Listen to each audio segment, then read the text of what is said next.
Okay.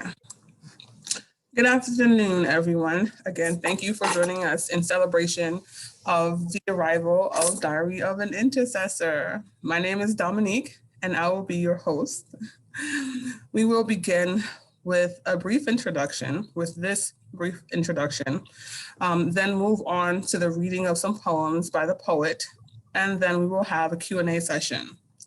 Those who participate in the Q&A will automatically be entered in a raffle to win a signed copy of Diary of an Intercessor. The raffle will take place at the end of the Q&A session. So let's begin.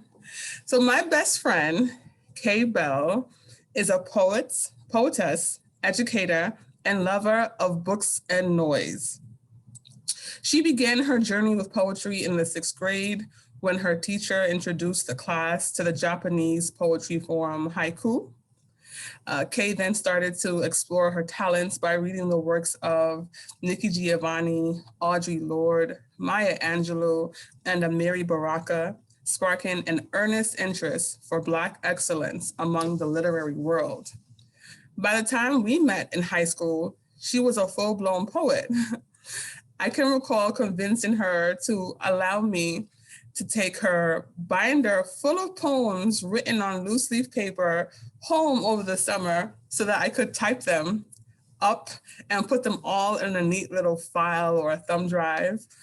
That never happened because each time I got started, I would get sidetracked by reading her poems. They always spoke so loudly to me. She had a way of making even painful experiences sound so beautiful. Our friendship and journey has lasted over 20 years, over which time I've watched her grow and evolve as a person and a writer. Eventually, Kay, or Carrie, as I know her, studied creative writing at the City College of New York, earning a BA in English and an MFA in creative writing. While at the City College of New York, Kay became a poetry mentor in the college's poetry program and went on to become the college's 2015 recipient of the Esther Unger Poetry Prize and the 2018 co-recipient of the David DeTort Prize in Creative Writing for Nonfiction. In 2020, she published the chapbook, Cry, Sweat, Bleed, Write, which was said to, quote, testify to the power of poetic witness and the heard hope of the human word, by David, unquote, by David Groff, the author of Clay and the Theory of De-Evolution. Kay's passion for poetry and the power of language has birthed yet a new book of poems, Diary of an Intercessor, which is described by Michelle Valadares, author of Nortada, The North Wind, as, quote, hymns, songs, odes, and elegies that grace the difficult subjects and cast spells to ward off evil, protect the new generation, and confess the truth in fierce and stark vernacular. As one of the poet's beloved writers, Bell Hooks, would say, no Black woman writer in this culture can write too much. Indeed, no woman can write too much. No woman has ever written enough. We are certainly grateful Kay Bell continues to write and will continue to share some of her work with us today. Without further ado, it is my pleasure to introduce my best friend and sister, Kay. Thank you, Dominique. I think if anyone knows me and knows this journey, it's you. So thank you. Thank you. You're welcome. You're Thank welcome. you, everyone, for coming here to celebrate this great achievement. I really appreciate your support and your sincere interest in my work. So, before we get started reading some poems, I just want to talk a little bit about Diary of an Intercessor as a collection, which also served as my MFA thesis at the City College of New York. So, for me, this book of poems really showcases my growth as a poet, but more importantly, it really helps me to see myself as a storyteller. Each poem bears its own story and holds its own weight. And collectively, the poems really work together to share a story of self-discovery, resilience, and spirituality. So I think the most popular question that I get about this book is, what does it mean to be an intercessor? Well, an intercessor is someone who intervenes on the behalf of others, sort of like a middleman. And as I grew up in the Christian faith, Jesus was always depicted as the ultimate intercessor. It is through this idea of interceding on mankind's behalf that I birthed the idea of Diary of an Intercessor. I aim to be the middleman between what we feel as humans and our struggle to become one with our Creator. And I truly believe Diary of an Intercessor illustrates that universal struggle between flesh and spirit and intercedes for harmony. So enough talk. Let's get into it. I'm gonna start reading a few of my favorite poems. But if some of you have already purchased the book and you have a poem that specifically you want me to read, just put it in the chat and Dominique will let me know to read it. Okay, so let's begin. I'm gonna start in the first chapter of the book called Bronx Hymns. And I named this chapter Bronx Hymns just as an ode to my love for the Bronx. I live in the South Bronx. I'm a Bronxite. So I definitely had to show some love for my borough. And the first poem that I'm gonna read is called For Khalif. Um, Many of you probably heard of Khalif Browder. There was a HBO documentary about his life. He was accused of stealing a book bag. He always claimed his innocence, but he stayed in prison on Rikers Island for 3 years. And the story really touched me. And so I wrote this for him. For Khalif, a book bag, universally colored, tucked inside an orange jumpsuit, arranged as a jacket to metal doors, and bed bugs chained to delinquents. The souls of hungry men, guilty or innocent, are built together with frantic eyes,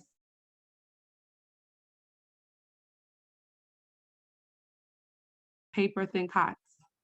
Hill, lonely eyes are seized, ensnared on an island in a room intangible but authentic with blue-black feelings, and disarmed manhood on suicide watch. I take the number 42 bus to BCC and wonder if we have ever smoothed the edges of our faces against books and noise. I know you. You are the tongues of sanity, urban sidewalks littered with segregation, and televisions that avoid speaking our truths. You are mangled atrocities, an unchecked mailbox, a registered voter left in a facility of shame. And as I pray, I can't hold you. I can't capture your beginnings. A book bag, an orange jumpsuit, a language of injustice, a memory of valor.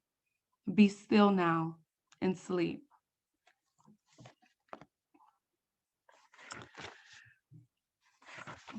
So this next poem that I'm going to read um, is a poem that I wrote for my brother. And as you guys can see, I like writing poems for people. I think that we connect with people through our poetry as poets. I know there's some poets here, so some of you may agree or disagree with me. But I wrote this for my brother, and it's called We Are Loners. You told mommy you hated her today, but I knew that was a lie. You held that Heineken bottle tightly, like your nephew clinging to his favorite blanket. Your sturdy hands were shaking, and I witnessed the privacy of your afflictions in your dialect and your sweaty forehead. There is a story to tell. I promise one day I will tell the world that all the odds were against you and that Barbados raised you alone. I will not leave out the flawlessness of your swaying body against cartel tunes or the codfish and rice with lentils in the winter.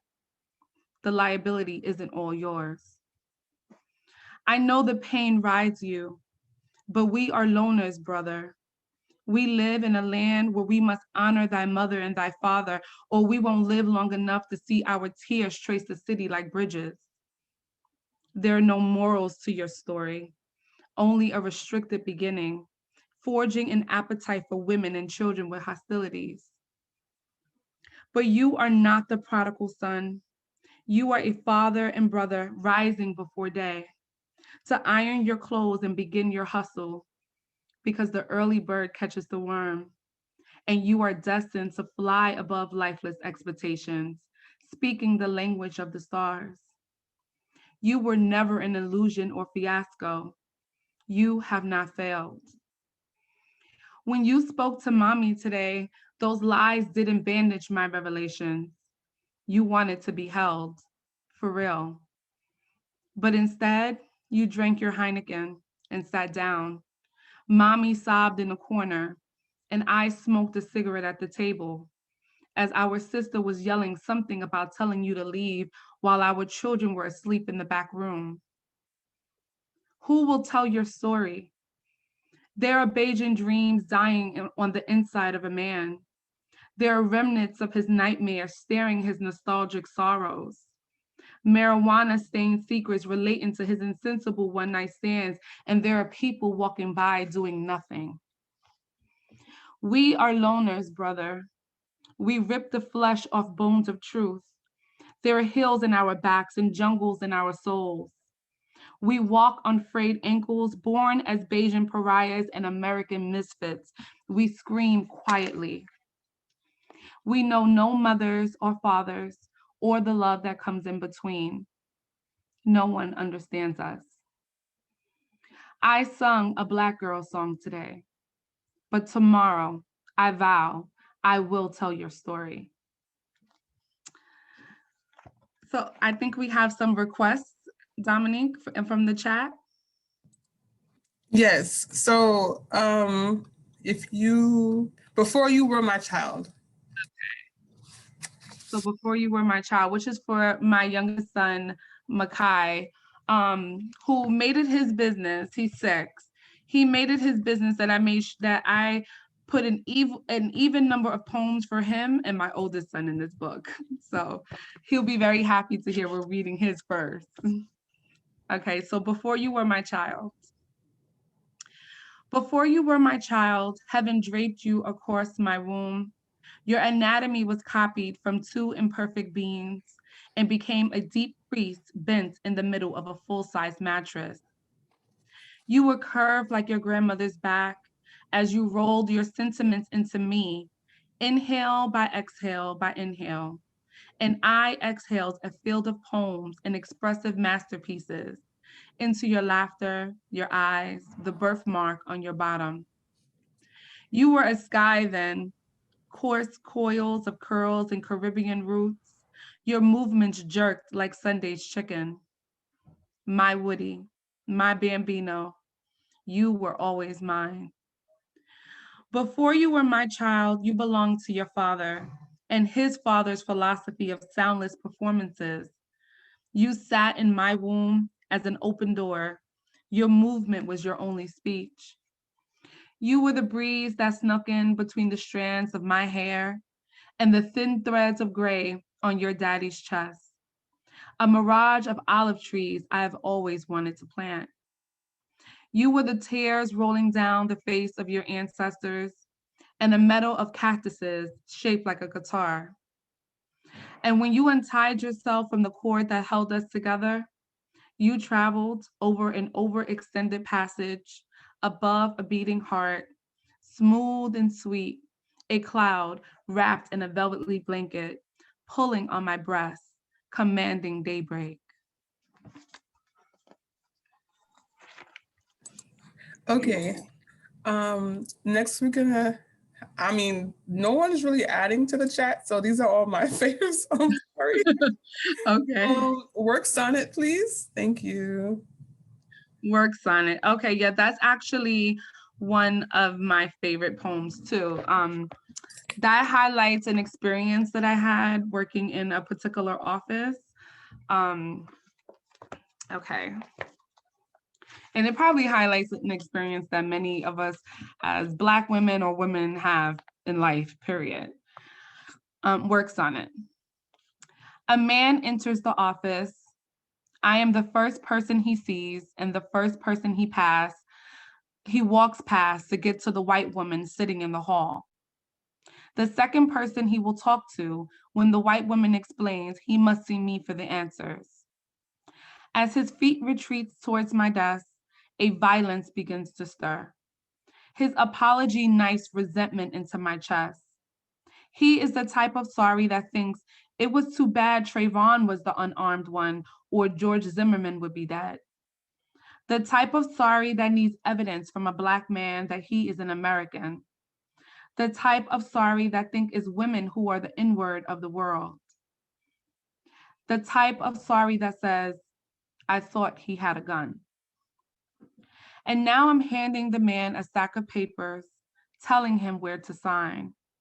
He thanks me without looking into my face.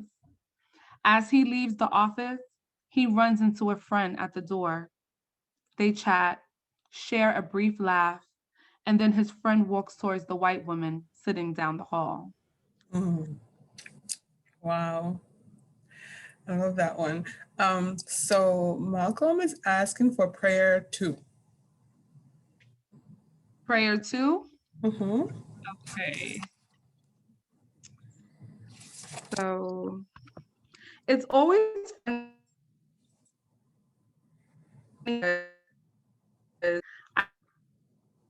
people Well, can you hear like to share. Carrie? Yes. Okay, so Can you you? were having some technical difficulties. So repeat what you just said. I said, I think it's always funny that when I ask people to share like their favorite poem or what they want me to hear, it's always a poem that I wouldn't pick. I think this is definitely one of them. Okay. Prayer 2. Today I learned that I'm a sinner and I can't fathom dying in hell after poverty and anxiety and homelessness and never meeting my father. And I have always been afraid of hot places and dwellings without windows or hope. I have always been afraid. And now I'm surfing the internet for a cure for sin, a remedy for dreaming about a home where I have a bed, but I'm not kneeling to pray. I'm desiring to be touched, to be romanticized, to be less savage, to turn the other cheek, to blink without crying, to be what my mother never was, to bleed enough to break and understand it. And so for those of you who already have the book, you can see like throughout the book, there's these little prayers. In every section, you will find a little prayer. And as I stated before, you know, these prayers really illustrate the struggle between spirit and our human flesh. And really goes back to my, you know, experience in church and dealing with my spirituality. Um, Another one of my favorites is Psalms for My Mother. Oh, so okay, that's another one that I probably wouldn't choose. Um, But I chose it. but Yeah. okay, so I'll read that one. Hold on. So if someone has two questions, or someone just put that they had two questions, if you want to leave them in the chat, you can do that, and I'll try to, just grab them all and put them together. Or you can wait until the Q&A session and put them in the chat during the Q&A session, whichever one works for you. Okay. Okay, so this one is Psalm for My Mother, and I think after that we can probably move into the Q&A if they have questions. I have one more after, so I have like one or two more. Well, if we have enough time, maybe just one more. We have time. Okay, Okay. so Psalm for My Mother. I am your daughter, sprawled across your belly, kissing the love that grips you, grasping the aching of suns, heaving the journey of what has been splintered and kidnapped from the voice that no longer belongs to you. Praise the days for their length and the nights for hidden joy, and for the little girl inside us both that has not been touched or shaped by the acid of tears and the shrinking of bone. The little girls who know today cannot be yesterday, and we must embrace tomorrow alive in the menacing joy of our history. So that was a short one. A lot Um, of my poems are short. and so if we can do America and then Ode to My Ancestors, that would be it for me, unless anybody Okay. else. Okay. Okay. So America is first. Uh-huh. So, okay. So this poem was actually dedicated to Langston Hughes, and this is one of the poems that won one of the City College's annual English awards. Okay. America. I think I may know a little about your dreams deferred and damaged, turning themselves around and around like magic. Because, like you, America was never America to me either. I have imagined what it would be like if this land, which supposedly is mine and yours and everyone else that looks like us, would have been a land of freedom or real democracy and something besides just a little girl's imagination. Oh, what a world it would be. But I guess I have some of those basic dreams too. The ones that spin around and kind of go nowhere. And even the ones that seem to play themselves out unexpectedly. And like you, I wonder, is there any land where we are all free from the emotional and physical entanglement of a dream deferred? Because I am too tangled, stretched, and called ugly. But like you, I won't stop dreaming. You see, because we never dream in vain. And if we allowed America to defer our dreams, it would really make me wonder, who is it that we're dreaming for anyway? Mm. We, the people, are the people who hold our own dreams, and they don't always have to be in tears or sorrows. Mines are in my legs because I'm walking with victory. Mm. They can call me ugly. Most of the time, they can't say it to my face. And even if they did, my America is the dream the dreamers dreamed, and there is nothing ugly about that. Wow. Wow. And then Ode to My Ancestors.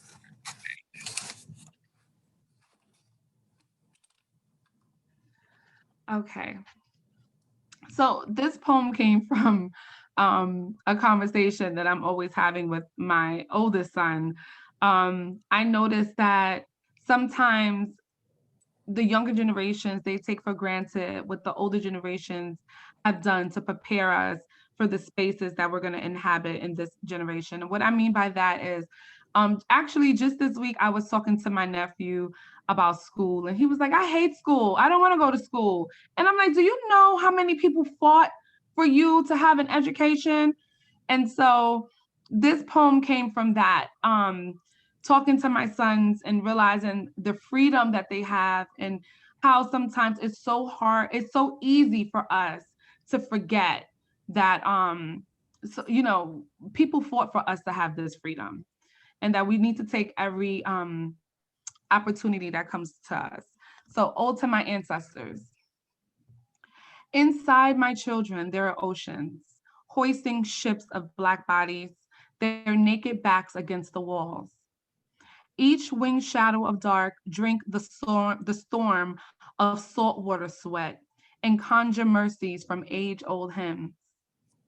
My children play in these tenacious silhouettes, recollecting names we were once told to forget. Akua, Kwame, Ajwa, Kufi. Legacies paddling murky waters and seas of anguish. Places my children predict the little fishies go when they don't want to be kidnapped. I tell my children the waters have history and aren't just full of tents and toys built from young boys' imaginations. I tell them the waters are memories, festering in African cough, and tribal markings etched on the face of cargo. I tell them the waters are memories of home and grief and memories of death. But as my children take hold of regality in their kinky twists and tan armor suits, they disregard the bareness of dying hope and their ancestors' violent sacrifice.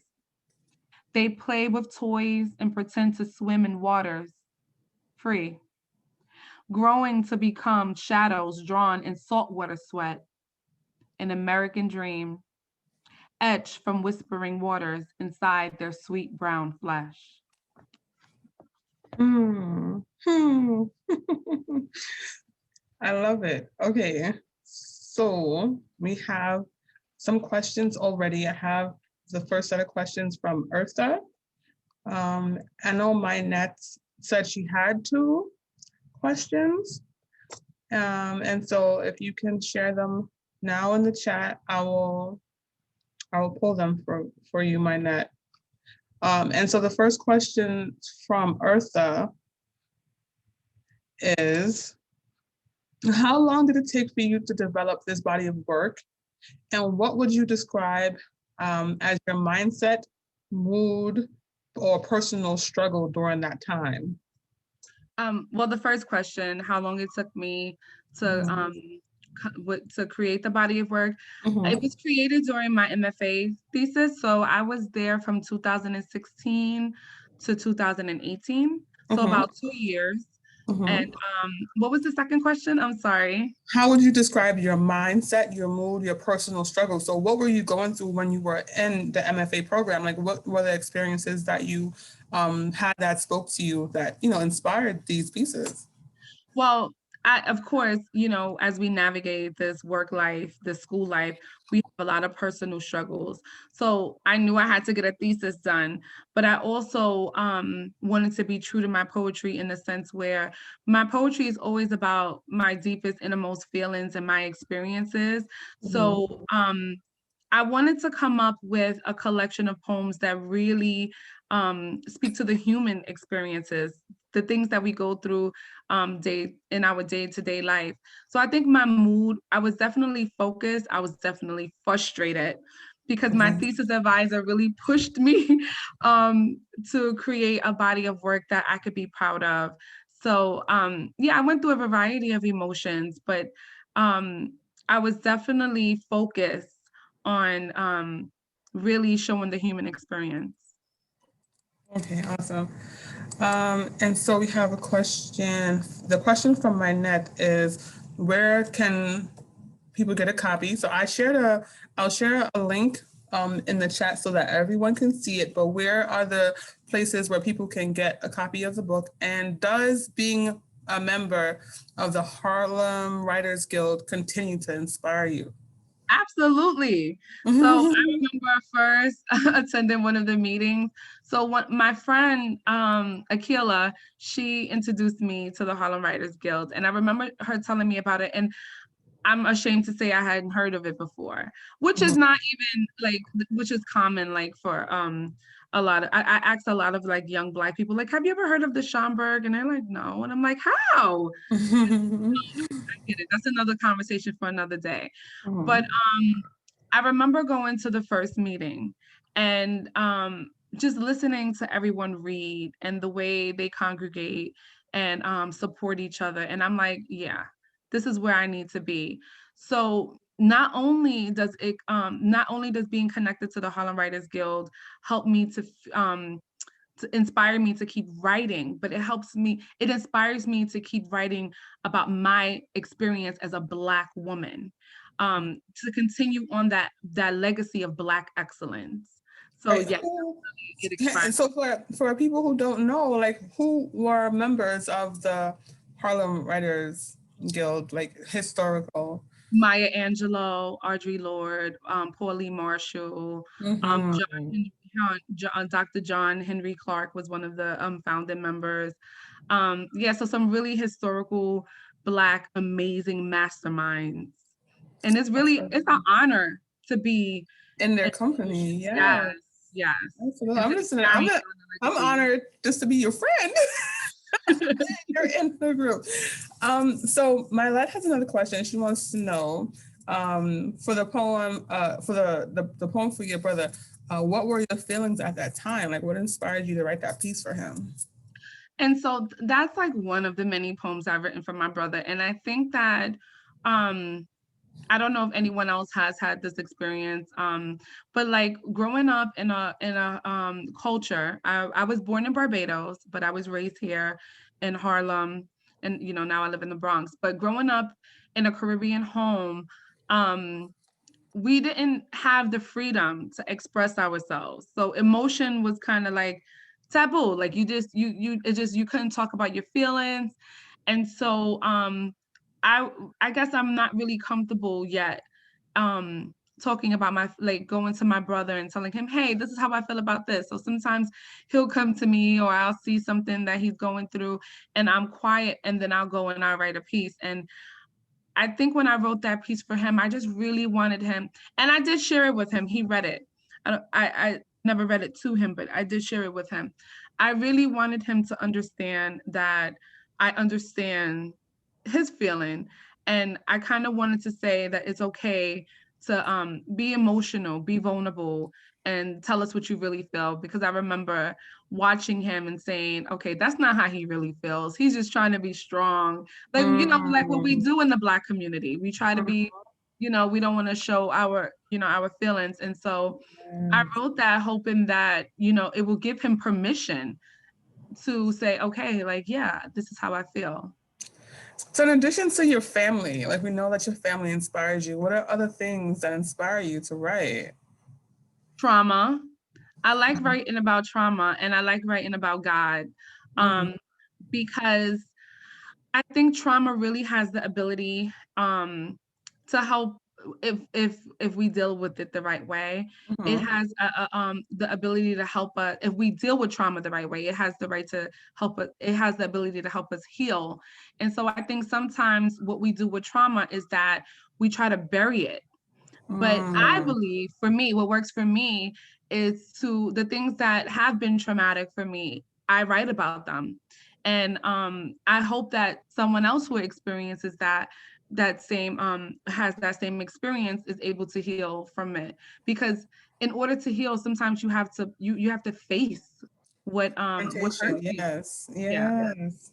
So I mean, that kind of speaks to one of the questions that I had, which was, what has writing taught you about yourself? So that's one of the things that sounds like it taught you about yourself, that you kind of have to confront the things that worry you, the things that concern you or that are inspiring you, but from a traumatic place. And so, just kind of learning how to confront that in whatever way works for you, and that's writing, right? Yeah, yeah. Writing definitely taught me that it's okay to be emotional. Again, being a Black woman growing up, in a Black community, you hear you got to be strong. You don't get up and keep walking. And a lot of the times, what people don't realize is that it's okay being showing that you have emotion or that you feel something. It doesn't mean that you're weak. Actually, it takes Mm-hmm. strength because when you're showing your emotions, you're being vulnerable, and being vulnerable takes strength. Okay, so Mm-hmm. it's just the opposite. So I think that's Mm-hmm. one of the things that my writing taught me is that it's okay to be to be emotional, to show emotion. Mm-hmm. How have you evolved as a writer? Like before the MFA program compared to after, because you were always a writer. Like you were since I've known you. Like you said, you've been writing since sixth grade, right? So being a person who's written all of their lives, how did going to school to do it, like as a profession, has that changed your style? Like how has that affected your style of writing? Well, I'm gonna tell you one of the big things that it changed. First of all, I didn't even consider myself a writer. Whenever I would tell people what I do, I would never include writing. So I Mm-hmm. didn't even consider myself a writer until after I got my BA and I won one of the city college awards, and I felt very convicted Mm, because one, I never want to be. I think that having awards and being recognized is amazing. Everybody wants that. But I also think that for me, at least, and for the integrity of my work, it's very important for me to be true to myself. So one of the things that I realized is that the MFA program did not make me a writer. The MFA program helped to cultivate my talent. Being exposed to people from all over the world. I mean, there's people from all over. It's a very diverse program at City College. Being connected to people from all over the world really helped me play with form and structure and language. But I was already a writer. And I think that was one of the major things that I learned while being in the MFA program. Okay, so my net is asking, is it Malcolm or Renee? I can't see who's asking. So the question is, do you think that you will ever try something in fiction just so that you can expand to different readers? Yes, absolutely. I've been working on for many years. Maybe I will finish it one day. I'm working on a book. And it chronicles the life of two little girls who are in foster care. Although it's loosely based on my experiences in foster care, it's highly fictionalized. So yeah, definitely. I think that, oh, one other thing that I learned being in the MFA program is that I'm not just a poet. So when I came to the MFA program, so that's actually a really good question, Manette. When I first entered the MFA program, I entered with the idea that I was going to stick to poetry, and I did. But what I loved about the program is that there's a variety of classes. So I wrote essays, I wrote short stories. So yeah, definitely, I wouldn't just stick to poetry. Okay. I'm sorry, that was actually Malcolm. All I see is the M, so I wasn't sure. That was a question from Malcolm. Oh, okay. That was a good question. And so Eartha, right? Yes, Eartha's question is, what piece of advice would you give the up and coming, what piece of advice would you give the up and coming poet, and what aspect of the craft did you find most difficult to learn? That's a good. Oh, that is a good question. Well, the first piece of advice that I would give, well, it depends. Do you mean like a young Black woman writer or just a writer in general? Because for a young Black writer, I think the advice needs to be specific, and that is know your audience. Um, Although we have programs like the Harlem Writers Guild and other Black literary spaces for Black writers, we're still getting our foot in this world. And we're still marginalized in the writing world. So I think it's very important to know who your audience is, and that sometimes our writing will not necessarily suit everyone's taste, and that doesn't mean that we should stop writing. And I think that advice can also go for anyone. But I just wanted to specify for young Black writers because I feel like that was my experience and experience of many of my peers, that while we were writing and sharing our writing with certain audiences, it wasn't well received, and we got discouraged. So I just, I wanted to just point that out, that, know who your audience is. And what was the other second part of that question? And what aspect of the craft did you find most difficult?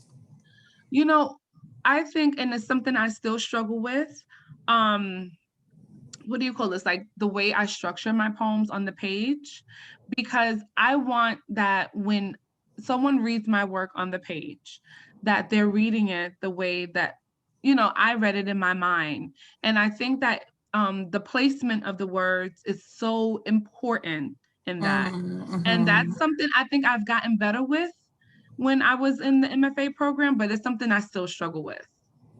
Okay, so I have a question. So, are there genres in poetry? And if so, what genre does your poetry fall into? Oh, I remember we were talking about that. You And I didn't still don't think I answer. have a direct answer for it. Okay. Um, I don't know if there's genres in poetry. I know some of my poet friends are listening, but and maybe they would have an answer for that. I'm not sure if I would put in, I mean, I don't know. I guess you have like, I don't know if there's genres of poetry. I never really thought about that. I think that there is something called, Black literary work. Um, and yeah, I don't know. I don't know. Yeah. I So have to come back to that question. that's fine. So my net has a question, and this is from my net. I can see I her. should have thought about that when you first asked me. Manette wants to know your three favorite writers, period, not just poets. Oh, my three favorite writers. So Mhm. I read a lot of poetry, Manette. So it's going to be hard to stray away from poets. But I would have to say Ta-Nehisi Coates Mhm. definitely is one. James Baldwin. I Mhm. mean, he never gets old. He's timeless. And oh, you know who else? Edwidge Danicat. Mm. I love her. Yeah, she's so poetic. Actually, she's the reason why I started writing a book, because when I read one of her short stories and I realized that it was so lyrical, so poetic. And I didn't really understand when I first read it that you can be that way with novels and stories. So yeah, Mm. those probably are my three top. That's interesting because so just in regards to I'm not sure if you've ever actually if you published one of the short stories that I remember you writing. I think you wrote it while you were in the MFA program, but the one about like scrambled eggs, like Oh, okay. So that one actually has become part of the fiction book that I'm working on. right because it's like a short story, Right. and So I've and, woven that into that whole, yeah. So no, that's and not. it, and it's very poetic. I feel like it's very poetic. So And I actually started writing that after reading Edwidge Danicat and her work. okay. Yeah, she inspired me. Mhm. So would those also be three? Would it? My next question was just in regards to writers, period. But if you could recommend like two or three poets that you love or you're reading now, who would they be? Okay, well, now I'm reading Guillotine by Eduardo Corral, and I love it. I love he's a Spanish poet. I love the way he weaves his Spanish lyrics into the poems. Um, Mm, I would recommend it. I haven't put it down since I bought it. Um, mm, I think Terrence Haynes, American Silence for My Future and Past Assassins. I mean, what he does, I hated the sonnet till I read that book. So that would be definitely one that I would recommend. And Claudia Rankine, mm. Citizen, an American Lyric. I think there's much for us to learn in that book, and that would be definitely one that I would recommend. Awesome. So Samantha says, as a fellow poet and writer, I think poetry imitates life, like art. Life can't necessarily um, life can't necessarily be put into boxes, and I don't think poetry really can either. So I think this is in regards to the genres. There are Mhm. different topics in poetry, but I don't think there are really genres. Maybe I'm wrong. I agree with you, Samantha. I completely agree with you. I think that unlike the novels where you can say fiction, not like, and I think that and I think especially with poems, like we weave all of those different things into like, one poem. Like I don't think we really can box it in. I agree with you. That was a good answer. I'm gonna steal Mm. that for the next time someone asks. So the next question I had was in regards to the time capsule, right? If you could put one poem in a time capsule to represent you and or the society that we live in now, what poem would it? Which one of your poems would it be? My personal poems Uh-huh. that I've written. Uh-huh. Um, Probably the work sonnet poem, if I had to choose one from this book. Um, Okay. and it goes back to us remembering where, because I think that as we're entering a time in our history where marginalized people are they have more of a voice, more of a footing in our world. I think that it's also important for us never to forget what it took for us to get there, some of the experiences that we went through to get there. Because I think that when we do forget, we kind of take it for granted. And so Mm. that is one of the poems that I think that kind of highlights, some, my experience as a Black woman. And it's something that I think that can help people remember, like, look, this is where we came from, this is what we had to deal with every day, and where we're at now, if we have more of a freedom, we really need to appreciate it. Mm. Got it. So Malcolm wants to know, um, who would you want to write a poem about that you haven't got a chance to yet? Who or what? Yeah. So definitely Dominique. So my best friend. I think you're the only person I have never written a poem for. And Why is that? I, I've started plenty of times, but I think that when you write a poem, it needs to be really organic and it needs to come from. I'm not one of those people, like I hear writers say all the time that they pick a particular day and time and they have to have coffee and this is when they write. I'm not one of those writers. Like I really think it needs to flow from something. Need to And feel inspired. and though you do inspire me, you've inspired every aspect of my life. But I think that, especially when a poem starts for me, it usually starts with a word. So I need a word, like just one or two words. And then from Mm. those one or two words, it's like I start to put the puzzle together. So yeah. And I Maybe. also and I also wanted to write something for James Baldwin. I've Mm. been thinking about him a lot lately, and I did start something and I haven't really been able to get it finished. But yeah. I don't know why, but this makes me. It makes me want to say, well, maybe when we go to Ghana together, you'll get some kind of inspiration. But that then made me think of the question that we were talking about as far as what type of environment like best suits you when it comes to writing, and like what type of environment can inspire you. And I remember you saying like one of the places that you would want to go is either to Cuba or Africa, and Yeah. be in that environment to write. Yeah. Yeah. When I went to Barbados in 2019, and I was born in Barbados, and that was the first time I had ever been back. And it sparked a collection of poems called Pilgrimage. And so Mm. I think traveling for me definitely helps me write. Being in like a different being in a different scenery. It's almost like being in a whole different world. So yeah, I think Yeah. so. Well, the last question that I have, and so if no one else has any other questions, we can leave it here. But what other type of art do you enjoy besides writing and besides poetry? What other form of the arts do you enjoy? I love theater, but I really love visual art. And I actually, on my website, imkbell.com, I have a page dedicated to ekphrastic art. And basically what that is, well, ekphrastic poems. And Mhm. yes, thank you, Laura. She said ekphrastic poems. Yeah. And so what that is called is, what that is, ekphrastic poems are poems written directly about art. Um, Mm. one of my favorite, if you guys get a chance to visit my site, is the one that I wrote for Frida Kahlo. Mhm. So yeah, but there's many, and I love all different types of art from all cultures. So yeah, definitely visual art. Got it. Okay, so I think that if no one else has any other questions, we've kind of made good timing. And To the raffle. yeah, we can do the raffle.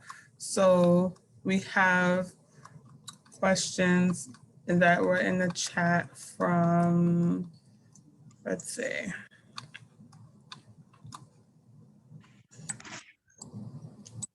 I'm going to give you the names, okay, Carrie? So Eartha, Mhm. Minette, Malcolm, you don't count. I'm sorry. Malcolm is her husband. You can get a signed copy, Malcolm. Who else do we have that asked questions? Samantha. Samantha, um, Eartha, Minette.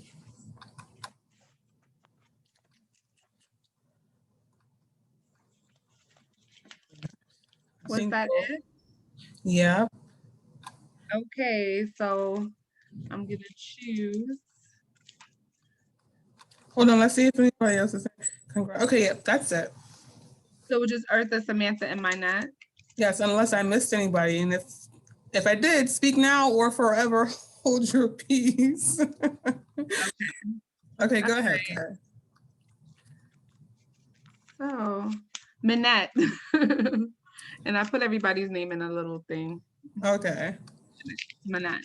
So, I will send you a signed copy of my book, Minette. Mm-hmm. Um,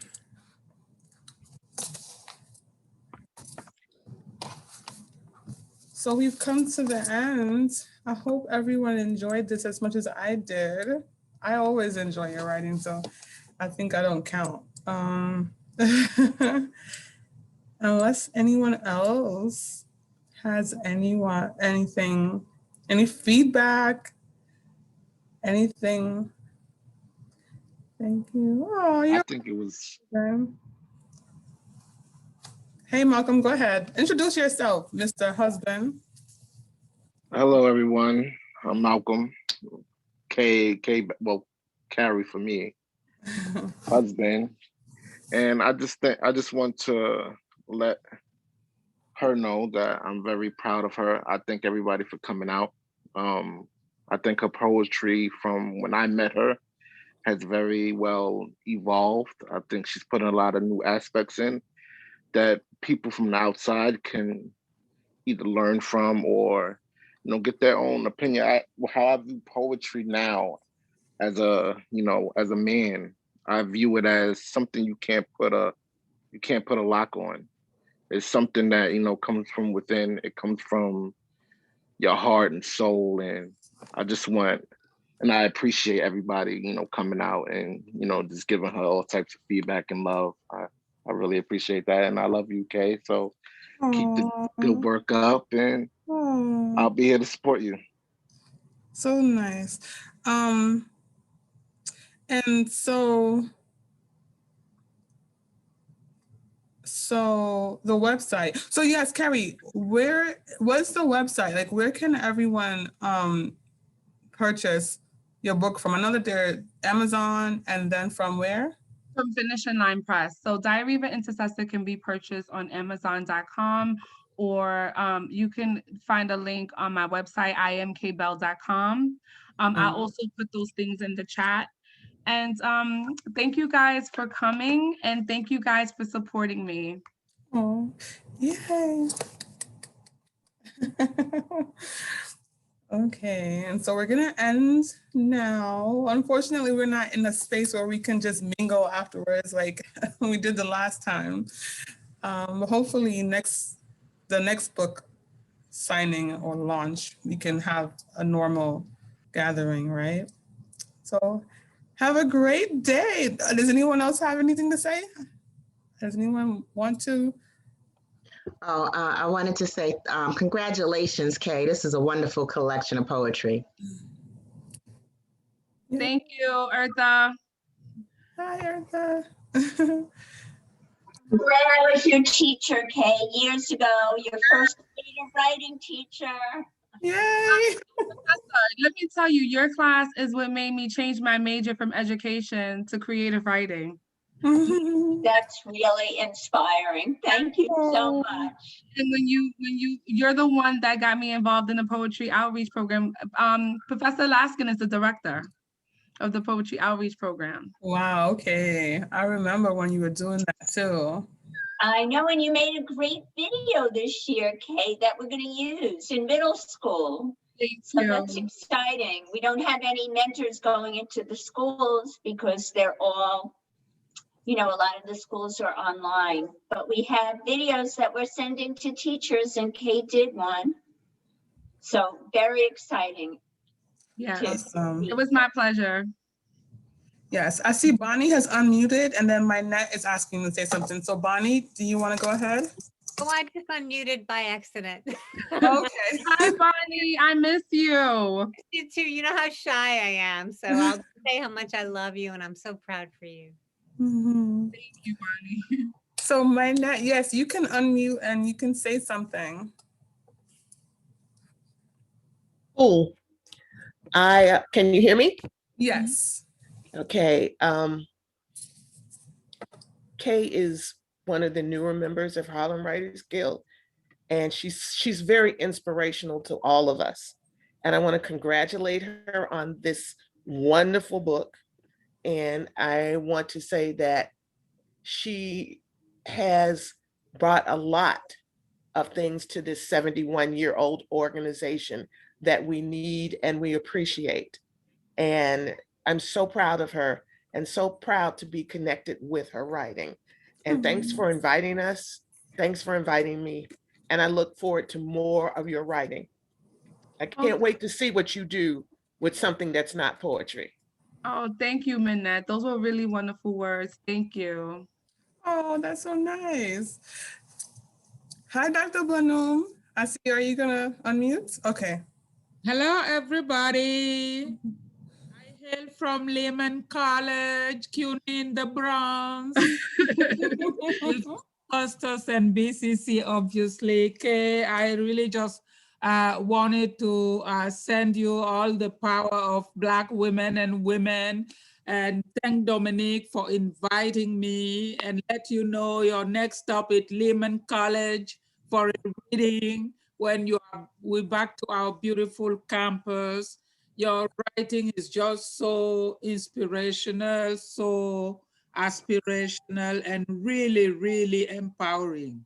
Keep it up, and we will be happy to welcome you at Lehman College. Yeah.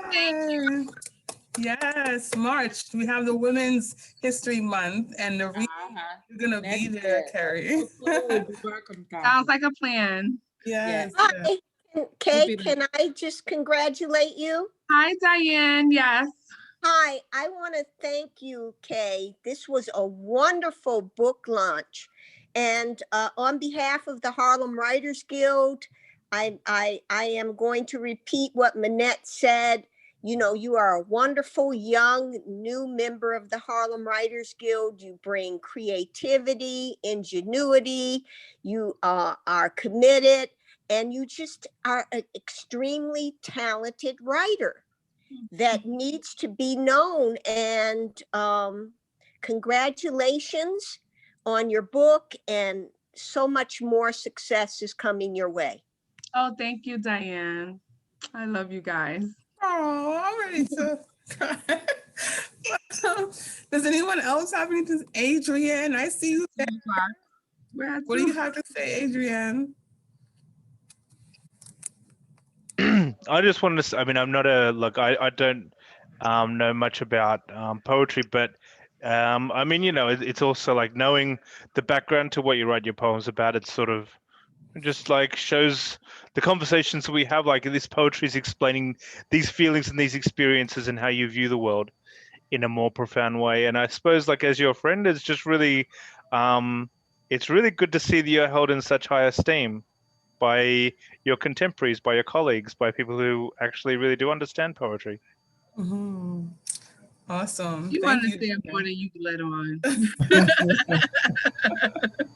Thank you, Adrienne. All right, so I guess we're at that 2:00 mark. Thank you guys for coming again. Again, you can visit my website at imkbell.com, and you can purchase the book on Amazon or on Finishing Line Press. So until we meet again, bye everyone. Bye. Thanks for coming. Bye-bye. Bye. Bye. Congrats.